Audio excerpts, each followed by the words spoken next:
La somme théologique de saint Thomas d'Aquin, première partie, traité sur la très sainte Trinité, suite, question 42, article 3. Y a-t-il un ordre de nature dans les personnes divines? Là où se trouve la pluralité sans ordre, là est la confusion.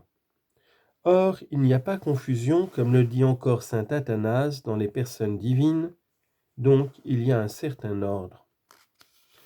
Sommaire.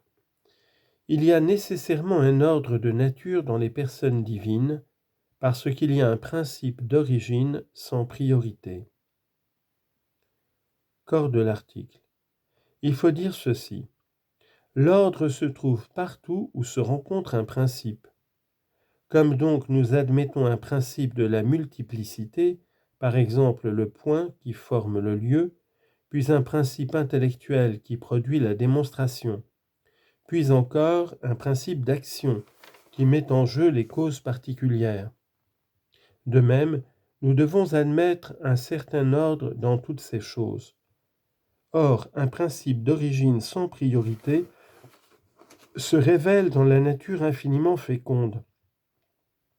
Il y a donc dans cette nature un ordre d'origine sans priorité, et voilà ce que l'évêque d'Hippone appelle l'ordre de nature, ordre qui ne met pas l'antériorité dans telle ou telle personne, mais qui les fait procéder les unes des autres.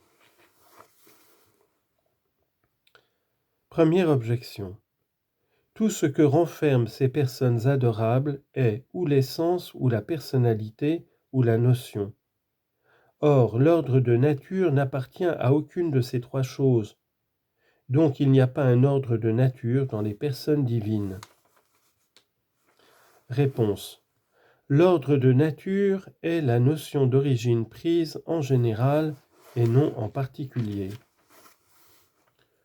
Deuxième objection. Où règne l'ordre, là, certaines choses sont antérieures à d'autres choses, au moins dans la nature et dans l'idée. Mais les personnes divines ne renferment, comme le dit saint Athanase, ni l'antériorité, ni la postériorité. Donc, il n'y a pas un ordre de nature dans les personnes divines. Réponse.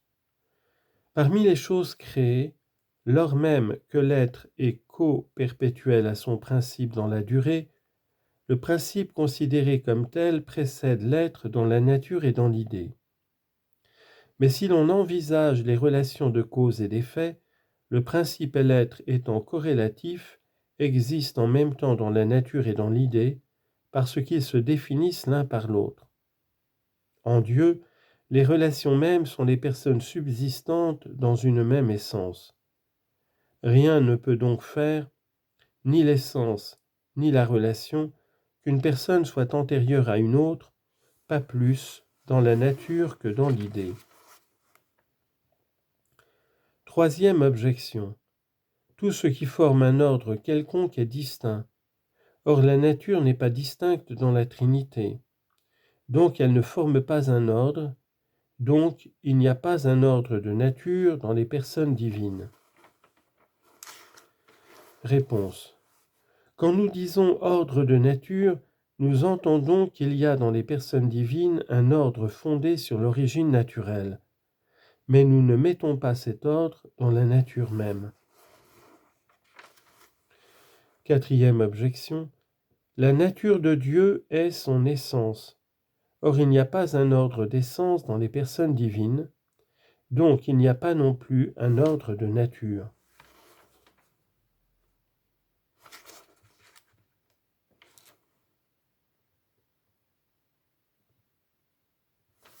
Réponse.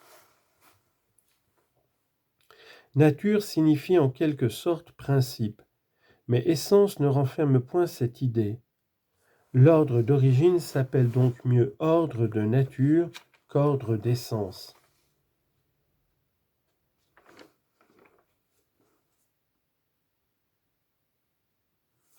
Alors je reprends la troisième objection. Tout ce qui forme un ordre quelconque est distinct.